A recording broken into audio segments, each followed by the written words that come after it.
এই অনশন কি দলিত মানুষদের মুক্তি আনবে, নাকি তাদের আরো দাবিয়ে রাখবে?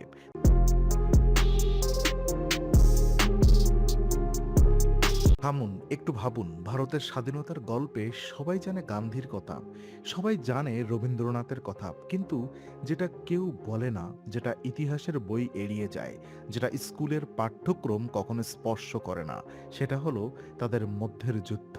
শুধু আদর্শের যুদ্ধ নয়, শুধু রাজনীতির যুদ্ধ নয়, এটা ছিল দুটো আত্মার যুদ্ধ, দুটো দর্শনের যুদ্ধ, দুটো ভারতের যুদ্ধ। একজন বলেছিলেন ভারতকে মুক্ত করতে হবে চিন্তায়, আরেকজন বলেছিলেন ভারতকে মুক্ত করতে হবে কর্মে। একজন বলেছিলেন চরকা মানুষকে দাস বানায়, আরেকজন বলেছিলেন চরকাই মানুষকে মুক্ত করে। একজন বলেছিলেন জাতীয়তাবাদ বিষ, আরেকজন বলেছিলেন জাতীয়তাবাদই মুক্তির পথ। এবং এই দুজন একে অপরকে ভালোবাসতেন, শ্রদ্ধা করতেন, কিন্তু একমত ছিলেন না। আর সেই না মেলা মতের ভেতর থেকেই জন্ম নিয়েছিল আধুনিক ভারত। আজ আমরা খুলব সেই গোপন চিঠিগুলো, সেই বন্ধ দরজা তর্কগুলো, সেই ইতিহাস যা কেউ পুরোটা বলেনি। চলুন শুরু করি। দুই মহামানবের জন্ম এবং পরিচয়। 1861 সাল কলকাতার জোড়াসাঁকোর ঠাকুর বাড়িতে জন্ম নিলেন এক শিশু। সেই শিশু একদিন হবেন বিশ্বকবি, তার নাম রবীন্দ্রনাথ ঠাকুর। আর 1869 সালে গুজরাটের পোরবন্দরে জন্ম নিলেন আর এক শিশু, যে একদিন হবেন মহাত্মা, তার নাম মোহনচাঁদ করমচাঁদ গান্ধী। দুজনের পরিবার আলাদা, দুজনের শিক্ষা আলাদা, দুজনের স্বপ্নও আলাদা। রবীন্দ্রনাথ বড় হলেন সঙ্গীতে, কবিতায়, দর্শনে। আর তার জগৎ ছিল অসীম। আকাশ, নদী, প্রেম, মৃত্যু সব তার কবিতায় মিশে যেত।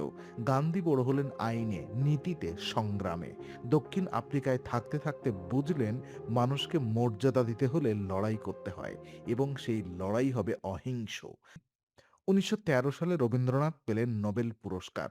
সারা বিশ্ব চিনল ভারতকে একজন কবির কলম দিয়ে। আর 1915 সালে গান্ধী ফিরলেন দক্ষিণ আফ্রিকা থেকে। সঙ্গে নিয়ে এলেন এক নতুন অস্ত্র, সত্যাগ্রহ। এই দুই মানুষ প্রথম দেখা করলেন শান্তিনিকেতনে।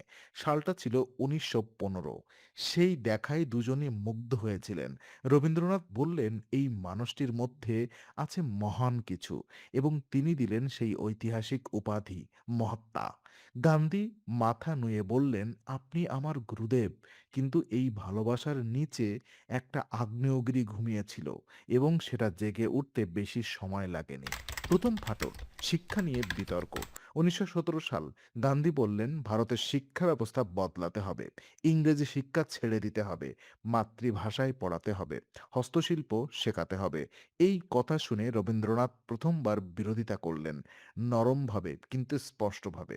তিনি বললেন ইংরেজি ভাষা শেখা মানে ইংরেজদের দাসত্ব নয়, ভাষা একটি জানালা, সেই জানালা দিয়ে পৃথিবীকে দেখা যায়। সেই জানালা বন্ধ করলে আমরা অন্ধকূপে বসবাস করব।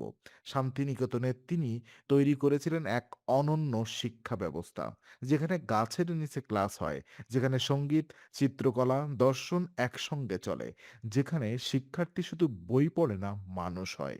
গান্ধীর শিক্ষা দর্শন ছিল আলাদা। তিনি চাইতেন কাজ শেখো, হাতের কাজ শেখো, নিজের গ্রামকে চেনো, নিজের মাটিকে ভালোবাসো। দুজনের শিক্ষা দর্শন একে অপরের বিরোধী নয়, কিন্তু একে অপরের পরিপূরকও নয়। এটা ছিল দুটো সম্পূর্ণ আলাদা পৃথিবীর দুটো আলাদা স্বপ্ন, এবং এই স্বপ্নের সংঘাত শীঘ্রই বিস্ফোরণে পরিণত হবে। খদ্দরের আগুন, সবচেয়ে বড় সংঘাত। এবার আসি সবচেয়ে বিস্ফোরক অধ্যায়ে। 1921 সাল গান্ধী ডাক দিলেন অসহযোগ আন্দোলনের। বললেন বিদেশি কাপড় পোড়াও, চরকার সুতো কাটো, খদ্দর পরো, ইংরেজদের তৈরি পণ্য বর্জন করো। সারা ভারত যেন একটা বিশাল আগ্নেয়গিরির মতো জেগে উঠল।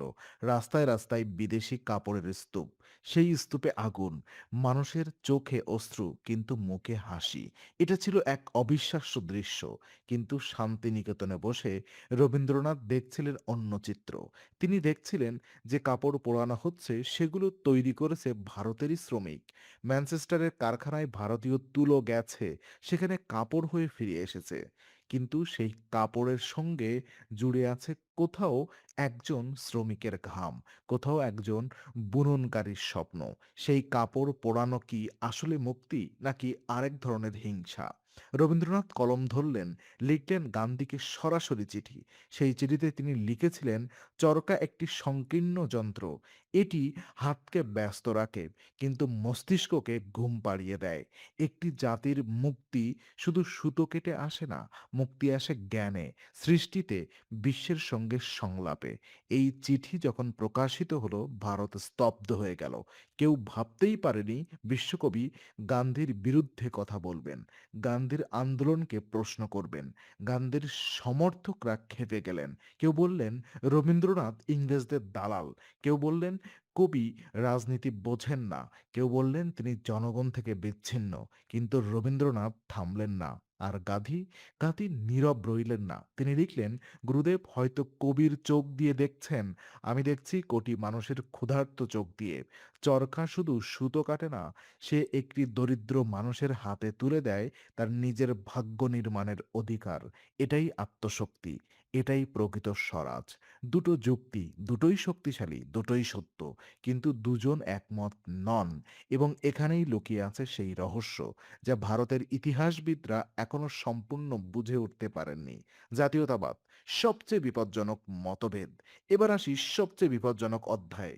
১৯১৭ সাল, প্রথম বিশ্বযুদ্ধ তখনও চলছে। ইউরোপ জ্বলছে, লক্ষ লক্ষ মানুষ মরছে, এবং সেই মৃত্যুর কারণ জাতীয়তাবাদ। রবীন্দ্রনাথ তখন বিশ্ব ভ্রমণে বেরিয়েছেন। জাপান দেখলেন, আমেরিকা দেখলেন, ইউরোপ দেখলেন, এবং দেখলেন জাতীয়তাবাদ কিভাবে মানুষকে জন্তুতে পরিণত করে। ফিরে এসে লিখলেন তার বিখ্যাত গ্রন্থ ন্যাশনালিজম। সেখানে তিনি বললেন, জাতীয়তাবাদ একটি রাজনৈতিক ব্যবসা। এটি মানুষকে একত্রিত করে শুধু অন্যকে ঘৃণা করার জন্য। এটি ভারতের জন্য বিপদ, কারণ ভারত কোনো একটি জাতি নয়, ভারত একটি সভ্যতা, বহু ভাষা, বহু ধর্ম, বহু সংস্কৃতির মিলনস্থল। এই কথা শুনে অনেকেই ক্রুদ্ধ হলেন, কিন্তু সবচেয়ে বেশি চ্যালেঞ্জ এলো গান্ধীর পক্ষ থেকে। গান্ধী বললেন, ভারতবাসীকে একটি পরিচয় দেওয়া দরকার। আমরা ভারতীয়। এই বোধটা না থাকলে আমরা কখনোই ইংরেজদের তাড়াতে পারবো না। জাতীয়তাবাদ হলো সেই শক্তি যা কোটি মানুষকে এক করে। রবীন্দ্রনাথ পাল্টা লিখলেন, ঐক্যের জন্য ঘৃণার দরকার নেই, ভালোবাসাও দিয়েও ঐক্য হয়। এবং সেই ভালোবাসা শুধু ভারতের জন্য নয়, হতে হবে সমগ্র মানব জাতির জন্য। এই বিতর্কের মধ্যে একটি ভয়ঙ্কর প্রশ্ন উঠে আসে, যদি গান্ধীর জাতীয়তাবাদ জিতে যায়, তাহলে কি ভারত একদিন ইউরোপের মতো হিংসায় পড়বে? রবীন্দ্রনাথের এই ভয় কি সত্যি হয়েছিল? ১৯৪৭ সালের দেশভাগ দেখুন, হিন্দু মুসলমানের রক্তের নদী, লক্ষ লক্ষ মানুষের মৃত্যু, কোটি মানুষের উচ্ছেদ। রবীন্দ্রনাথ ততদিন মারা গেছেন ১৯৪১ সালে, কিন্তু তার ভয়টা সত্যি হয়ে গেল। এবং এই প্রশ্নটা আজও আমাদের তাড়া করে, রবীন্দ্রনাথ কি ঠিক বলেছিলেন? গান্ধীর অন্বেষণ এবং রবীন্দ্রনাথের সাহসী প্রতিবাদ। ১৯৩২ সাল, ব্রিটিশ সরকার একটি সিদ্ধান্ত নিল, দলিত মানুষদের জন্য আলাদা নির্বাচন, আলাদা ভোটার তালিকা। বি.আর. আম্বেদকর বললেন, এটা দলিতের অধিকার। গান্ধী বললেন, এটা হিন্দু সমাজকে চিরতরে ভেঙে দেবে। এবং গান্ধী ঘোষণা দিলেন, তিনি আমরণ অনশন করবেন। হয় এই সিদ্ধান্ত বাতিল হবে, নয়তো তিনি মরবেন। সারা ভারত আতঙ্কিত হয়ে গেল। গান্ধী মরবেন? এটা হতে পারে না। রবীন্দ্রনাথ সেই সময় পুনেতে গেলেন, গান্ধীর সঙ্গে দেখা করলেন, মুখোমুখি বসলেন, এবং রবীন্দ্রনাথ যা বললেন তা ছিল অবিশ্বাস্য। তিনি বললেন, তুমি মরবে না, তুমি মরতে পারো না, কিন্তু আমাকে একটা প্রশ্নের উত্তর দাও।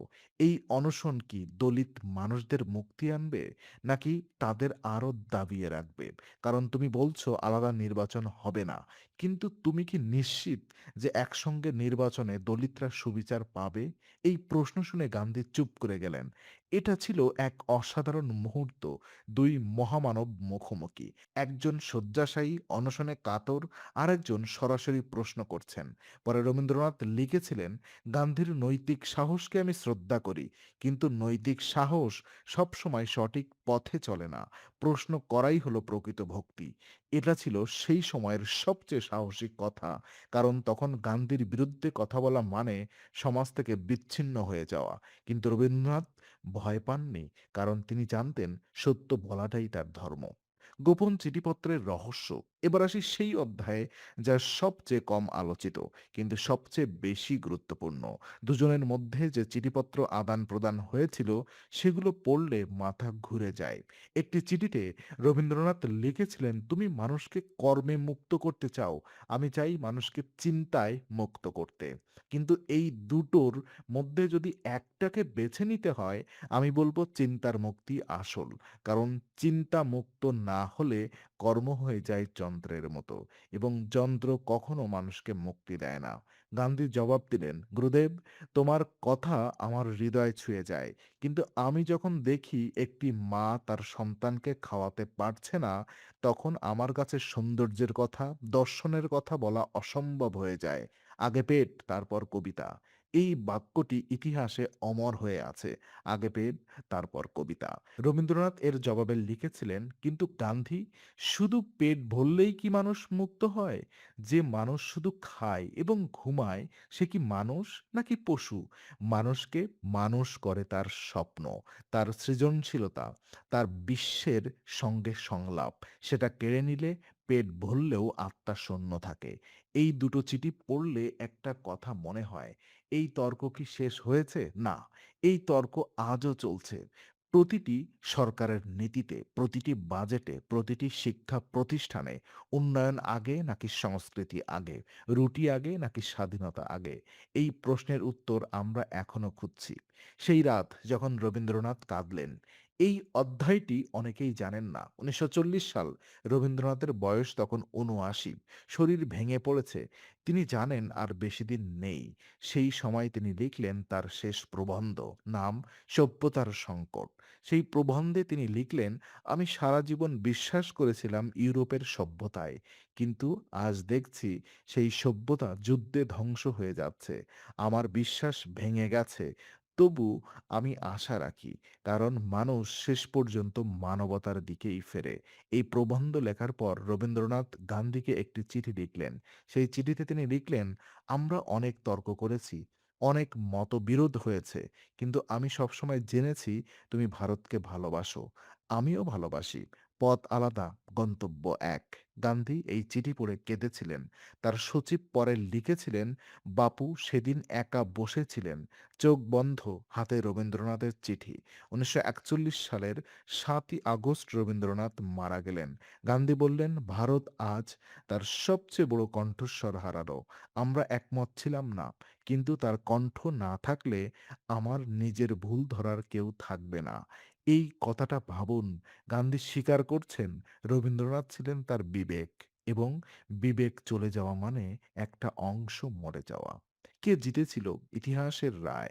এবার আসি সবচেয়ে কঠিন প্রশ্নে, কে জিতেছিল? যদি শুধু রাজনীতির হিসাব করেন, গান্ধী জিতেছিল। ভারত স্বাধীন হয়েছিল গণ আন্দোলনের পথে, খদ্দর পরা লক্ষ মানুষের হাত ধরে। কিন্তু যদি সংস্কৃতির হিসেব করেন, রবীন্দ্রনাথ জিতেছিলেন। ভারতের জাতীয় সঙ্গীত তার লেখা, বাংলাদেশের জাতীয় সঙ্গীতও তার লেখা। শান্তিনিকেতন আজও বেঁচে আছে, তার দর্শন আজও প্রাসঙ্গিক। কিন্তু আসল সত্যিটা হলো, কেউ জেতেননি, কেউ হারেননি। কারণ এই দ্বন্দ্ব ছিল ভারতের নিজের সঙ্গে নিজের কথোপকথন। একটি জাতি নিজেকে খুঁজে পাচ্ছিল, নিজের আত্মাকে সংজ্ঞায়িত করছিল এবং সেই সংজ্ঞায় দুটো কণ্ঠস্বর ছিল। দুটোই সত্য, দুটোই অপরিহার্য। কিন্তু এখানে একটা ভয়ংকর প্রশ্ন আছে। যদি রবীন্দ্রনাথ না থাকতেন, যদি শুধু গান্ধীর ভারত হতো, তাহলে কি ভারত আরো বেশি সংকীর্ণ হতো? আর যদি গান্ধী না থাকতেন, যদি শুধু রবীন্দ্রনাথের ভারত হতো, তাহলে কি স্বাধীনতা আসতো? এই প্রশ্নের উত্তর কেউ জানে না। কিন্তু একটা কথা নিশ্চিত, ভারত তৈরি হয়েছে এই দুজনকে নিয়ে, এই দ্বন্দ্বকে নিয়ে, এই সংঘাতকে নিয়ে। আজকের ভারতে একটা প্রশ্ন তোলা দরকার। আমরা কোন পথে আছি? কবির পথে নাকি সন্ন্যাসীর পথে? চিন্তার মুক্তির পথে নাকি শৃঙ্খলার পথে? বৈচিত্র্যের পথে নাকি এক রৈকিক পথে? রবীন্দ্রনাথ বলেছিলেন, "যে জাতি প্রশ্ন করতে ভুলে যায় সে জাতি মরে যায়।" গান্ধী বলেছিলেন, যে জাতি গান্ধী বলেছিলেন, "যে জাতি কাজ করতে ভুলে যায় সে জাতির দাস থাকে।" দুটো কথাই সত্য আজও। তাহলে এই মুহূর্তে আপনার নিজেকে জিজ্ঞেস করুন, আপনি কি প্রশ্ন করছেন? আপনি কি কাজ করছেন? কারণ শুধু প্রশ্ন করলে হয় না, শুধু কাজ করলেও হয় না। দুটো একসঙ্গে করতে হয় এবং এটাই ছিল সেই ২ মহামানবের আসল শিক্ষা, যা তারা কখনো মুখে বলেননি, কিন্তু তাদের পুরো জীবন দিয়ে দেখিয়ে গেছেন। ভারতের আত্মা একটি নয়, ভারতের আত্মা দুটো। একটি কবিতায়, আরেকটি কর্মে। এবং এই দুটো আত্মা একসঙ্গে না থাকলে ভারত অসম্পূর্ণ। বিং ইনসাইডে আসার জন্য আপনাকে ধন্যবাদ। এই ইতিহাস যদি আপনাকে ভাবিয়ে তুলেছে, একটা লাইক করুন। একজন বন্ধুকে পাঠান যে ইতিহাস ভালোবাসে। কমেন্টে বলুন আপনি কার পক্ষে, রবীন্দ্রনাথ নাকি গান্ধী? অথবা দুজনেরই। পরের ভিডিওতে আমরা আসবো আরো গভীরে, আরো গোপন ইতিহাস নিয়ে। সাবস্ক্রাইব করে রাখুন, নোটিফিকেশন অন রাখুন। বিং ইনসাইট, যেখানে ইতিহাস কথা বলে।